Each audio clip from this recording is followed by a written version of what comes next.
السلام علیکم ناظرین، آپ دیکھ رہے ہیں دارالوحی انسٹیٹیوٹ میں ہوں محمد اویس فرصت قریب محمدی صاحب موجود ہیں۔ سب سے آج ہم سوال کریں گے رمضان میں آنے والے خوابوں کی تعبیر کیا ہو سکتی ہے؟ آج ہم شیخ سے پوچھیں گے۔ السلام علیکم۔ وعلیکم السلام ورحمۃ اللہ وبرکاتہ۔ الحمدللہ وحدہ والصلاۃ والسلام علی من لا نبی بعد، اما بعد، فاعوذ باللہ من الشیطان الرجیم، بسم اللہ الرحمن الرحیم۔ صاحب، رمضان المبارک کے اندر خوابوں کی تعبیر کے چند اصول ہیں جو انشاءاللہ تعالی میں آج ناظرین کے سامنے رکھوں گا۔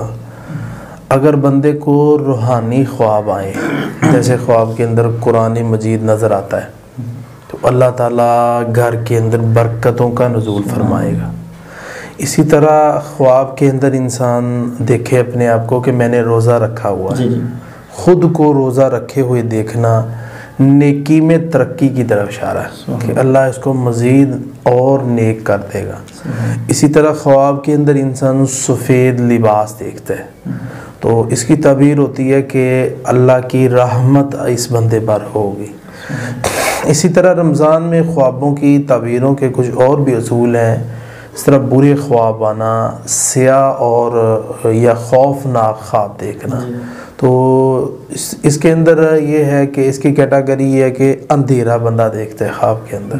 تو اندھیرا دیکھنا خواب کے اندر جو ہے یہ شیطانی وسوسات بھی ہو سکتے ہیں کہ انسان کے اندر شیطان تو جب کہ جکڑ دیے گئے ہیں لیکن ان کے اثرات ہوتے ہیں انسان پر۔ اسی طرح خواب کے اندر انسان مردے کا خواب کے اندر دیکھنا، تو اس کی تعبیر ہوتی ہے کہ یہ جو بندہ ہے یہ مردہ جو ہے اس نے خواب میں دیکھا جو کہ نیک انسان تھا اور اس کو دیکھا ہے اس نے، تو خوشخبری ملنے کی طرف اشارہ ہوتا ہے۔